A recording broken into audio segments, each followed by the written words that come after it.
A alquimia da iluminação. Se estudarmos cuidadosamente a vida dos místicos antigos e até mesmo alguns dos mais modernos, não podemos deixar de observar que eles tiveram tantos problemas e ansiedade, tantos infortúnios terrenos, quanto muitos de nós experimentamos, até que, em um dia específico e em uma ocasião específica, eles receberam a iluminação, ou em outras palavras, a experiência direta de Deus. Foi por meio de tal experiência que Gautama se tornou o Buda, o iluminado, e depois dessa experiência ele foi capaz de curar e ensinar a sabedoria espiritual com a qual ele havia sido dotado. Pessoas vinham de toda a Índia para procurá-lo, para aprender com ele, ser curado e receber instruções sobre a vida espiritual. Que grande luz ele deve ter sido para que a fama de sua ação pudesse se espalhar tanto e tão amplamente que lhe trouxe pessoas de todas as partes daquele vasto subcontinente, procurando participar de sua luz, e tudo isto em um curto espaço de tempo, e sem o benefício de jornais, telefones, televisão ou rádio. A experiência de Jesus Cristo 500 anos depois foi, sem dúvida, ainda mais fenomenal. Aqui estava um homem, nascido de uma linhagem inferior de acordo com o senso humano de valores, um homem que era carpinteiro e um rabino hebreu autorizado a ensinar e pregar nas sinagogas, mas que mais tarde se tornou o Cristo. O que poderia ter causado essa mudança radical de um rabino hebreu itinerante, andando para cima e para baixo na Terra Santa, pregando à beira-mar, para se tornar o Salvador reconhecido do mundo cristão? Certamente, uma tremenda transição deve ter ocorrido em sua consciência. Permanecem desconhecidos. Mas uma experiência aconteceu dentro dele. De como, quando ou onde, não há conhecimento definido. Uma transição aconteceu que fez de Jesus o Cristo. Fez dele a luz do mundo, uma luz que não se tornou tênue em quase 2000 anos, embora poucos tenham realmente visto essa luz. Para todas as aparências, Moisés era um indivíduo comum, embora pertencesse a uma camada mais elevada da sociedade do que os outros hebreus de sua época. Mas mesmo assim, era um homem de barro comum e um homem de temperamento irracível. No entanto, esse homem conduziu todo o povo hebreu para fora da escravidão, não apenas para a liberdade física, mas para um senso religioso mais elevado do que aquele povo jamais havia conhecido. Foi um homem da corte, um hebreu comum, um homem de barro como todos os outros que fizeram isso? Não, Moisés não desempenhou nenhum papel tão significativo até ter tido uma experiência no topo de uma montanha, que talvez nem tenha sido uma montanha real, mas sem dúvida foi o topo de uma montanha de realização espiritual. A partir do momento de sua iluminação, no entanto, ele não era mais um pastor ou um homem de barro. Agora ele se tornou o homem que foi capaz de quebrar o poder dos faraós e tirar todo um povo de seu ambiente, conduzi-lo através de uma das áreas selvagens mais selvagens que se possa imaginar. Supriu todas as necessidades deles. Veja que eles foram alimentados e tinham água, segurança e proteção contra todos os perigos. E ele os levou quase à terra prometida. Elias foi perseguido e finalmente forçado a buscar refúgio no deserto, mas através de sua consciência iluminada, ele também encontrou segurança, proteção e suprimentos sempre à mão onde quer que ele viajasse. Você não vê que esses homens, e há centenas mais dos quais essa mesma história pode ser contada, através de seus momentos de iluminação, foram elevados acima de ser o homem da terra para se tornar aquele homem que tem o seu ser em Cristo, e a partir de então eles ficavam de pé acima da multidão, ensinando, curando e elevando outras pessoas da experiência humana comum para uma dimensão mais elevada de consciência. Cada uma dessas luzes espirituais deu sua luz a milhares de outras pessoas e tornou possível aos apóstolos, discípulos e aqueles que viriam depois deles seguirem em algum grau seus passos e viverem suas vidas também pela graça. Mas então, o que aconteceu? Muitas vezes, dentro de algumas gerações, após terem deixado a cena, seus seguidores começaram a desfrutar os efeitos das experiências espirituais de seus professores, em vez de viver na consciência que produziu os frutos do Espírito, e logo eles se perderam mais uma vez em sua materialidade.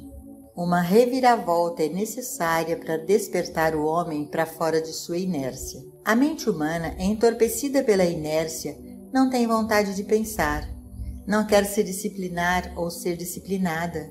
É por isso que há tão poucos executivos e tantos funcionários. Por isso, só existe um grande médico entre as centenas de medíocres, um grande estadista entre milhares de políticos. A mente humana não quer ser disciplinada, não quer trabalhar ou se apegar a princípios, prefere seguir uma política de deriva. A fim de sair da indolência característica da mente humana, deve haver uma reviravolta, e uma reviravolta, e uma reviravolta, e uma reviravolta, até que ele vira quem já pertence. Não consideremos esta reviravolta como uma experiência coletiva, mas sim individual. Para você e para mim, haverá uma reviravolta contínua em nossa consciência, até que haja um amanhecer daquela realização espiritual que é necessária. Isso significa que podemos dar um passo à frente e cair 3 passos para trás, que podemos ir em frente e quase alcançar o nosso objetivo, e então cair de volta no pecado, na doença ou carência, ou talvez experimentar tanta afluência material que nos leva ainda mais para trás. Por mais surpreendente que possa parecer, a falta não é nosso pior inimigo, nem a doença. Às vezes, a saúde e prosperidade podem ser muito mais prejudiciais ao nosso progresso espiritual, porque é com saúde e prosperidade que parecemos ser capazes de viver sem Deus. As coisas têm uma maneira de continuar maravilhosamente por si mesmas, até que, em seguida, ocorre outra reviravolta. A reviravolta continua até que um dia, por causa de algum pecado em nossa experiência, alguma doença ou carência, em alguns casos porque a saúde e a prosperidade se mostram insatisfatórias, chegamos a esse ponto de nos perguntar: não há algum lugar além deste? Não há algo além disso?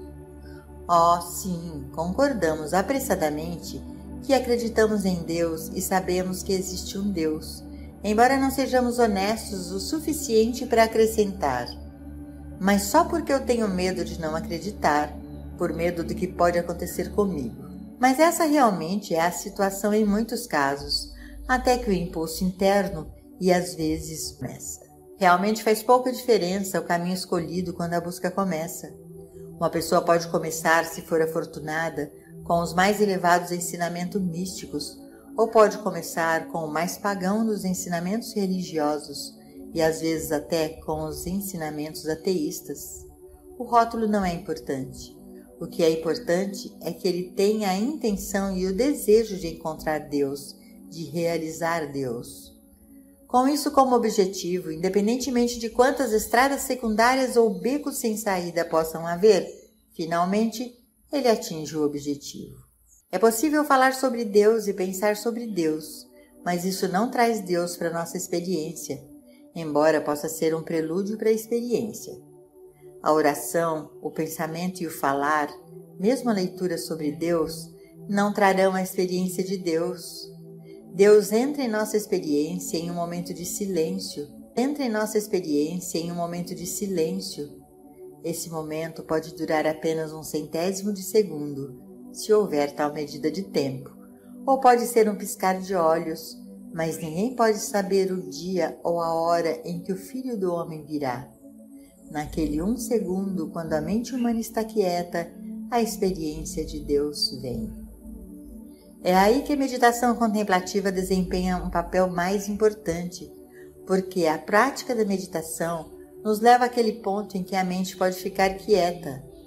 Não é realmente possível aquietar a mente humana ou parar sua ação, embora existam inúmeros exercícios e práticas destinadas a realizar isso. Práticas que podem resultar às vezes até mesmo em alguma forma de aberração mental. Viver nas belas passagens da Bíblia e na literatura inspirada que vem do coração, mente e alma dos homens e mulheres realizados por Deus, no entanto, acalma a mente e finalmente a faz parar, mesmo que apenas por um segundo ou um décimo de segundo. E naquele segundo pode vir aquele flash ofuscante. Pode ser um flash tão ofuscante quanto aquele que transformou Saulo de Tarso em São Paulo. Ou pode ser um pequeno segundo insignificante de luz que nos faz dizer: eu acho que foi isso. Espero que tenha sido, mas se foi tão rapidamente que eu mal fiquei ciente disto. Permanecer na palavra, ler literatura espiritual, ponderar seu significado e meditar sobre ela, nos leva àquela silenciosa quietude interior, aos momentos de paz que nos levam ao período de meditação. E é neste período que a experiência de Deus pode ocorrer. A partir de então, é simples trazê-la de volta, vez após vez, até que, eventualmente, viver nessa vida quadridimensional se torna uma experiência quase contínua. Normalmente, entretanto, por causa da indolência e inércia da mente humana, o estudante não fará a única coisa necessária para se manter no caminho, até que este momento de transição possa ocorrer. Nada pode acontecer a uma pessoa, exceto o que acontece dentro de sua consciência. Portanto, para o estudante espiritual, deve haver sempre uma atividade de verdade na consciência. Lembre-se desta declaração, porque é importante e vital para o progresso espiritual. Deve haver sempre uma atividade da verdade na consciência. Se a verdade não é mantida ativamente na consciência, a vida se torna uma futilidade, uma espera para que algo aconteça.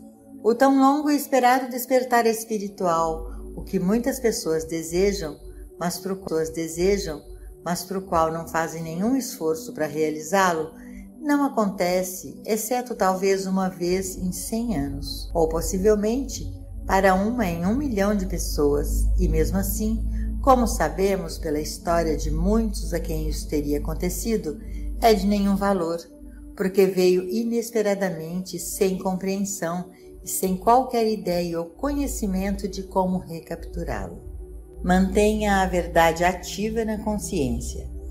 Se mantivermos a verdade conscientemente ativa em nossa consciência, no entanto, finalmente chegaremos a um lugar onde a atividade da verdade virá à nossa consciência por sua própria vontade, e então, depois disso, seremos alimentados por ela em vez de alimentar nossa mente com ela. Nos encontraremos despertando de manhã e conscientemente lembrando: este é o dia que o Senhor fez, ele para me guiar, liderar, direcionar, apoiar, manter e me alimentar. Tu manterás em perfeita paz aquele cuja mente está firme em ti. Agora minha mente está fixada em Deus e reconheço Deus em todos os meus caminhos. Eu reconheço Deus como a presença divina deste dia. Eu reconheço Deus como aquele que nos dá nossa luz do sol, nossa chuva, nossa comida, nossas invenções, arte, literatura e música. Eu reconheço Deus como a fonte de tudo que existe. No café da manhã, novamente, vem o reconhecimento. O Senhor realmente pôs uma mesa diante de mim e reconheço Deus como a fonte do alimento que como.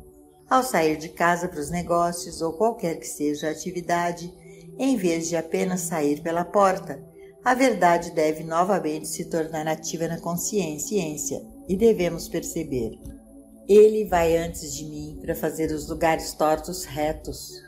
Hoje, Ele realiza aquilo que me é dado fazer. Ele aperfeiçoa o que me diz respeito. Sim, mesmo se eu caminhar pelo mais profundo dos vales, Ele estará comigo. Não temerei nenhum mal, nenhuma infecção, contágio ou acidente. Não temerei mal algum, porque a sua presença está comigo. Problemas de negócios, problemas domésticos, problemas familiares, estes, como os pobres, são sempre uma parte da experiência humana, mas sempre há uma verdade espiritual com a qual podemos atendê-los. Por exemplo, existem pessoas em nossa vida social e empresarial ou em nossa vida profissional com quem não somos compatíveis, e torna-se nossa função lembrar que Deus é tanto a vida desses indivíduos como Deus é a nossa vida, e Deus é tanto a mente, a alma e o amor desses indivíduos como Deus é a nossa vida, nossa mente e alma. Somos um em Cristo, não dois. Não há ocasião em qualquer hora do dia em que as Escrituras não tenham fornecido uma verdade espiritual que possa ser nossa carne, vinho, pão e água, nossa rocha, nossa fortaleza e nosso alicerce.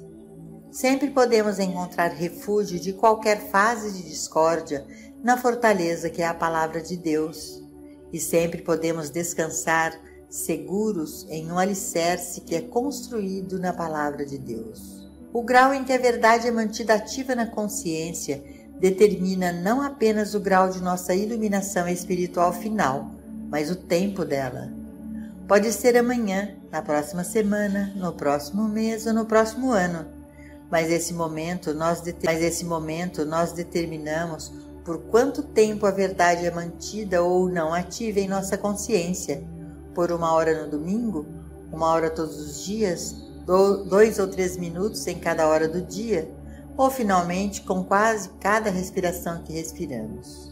É possível orar sem cessar se conhecermos as passagens inspiradas das Escrituras e as dos escritos místicos ou metafísicos, se estivermos dispostos a nos lembrar de aplicá-las e, acima de tudo, se formos capazes de superar a inércia da mente humana.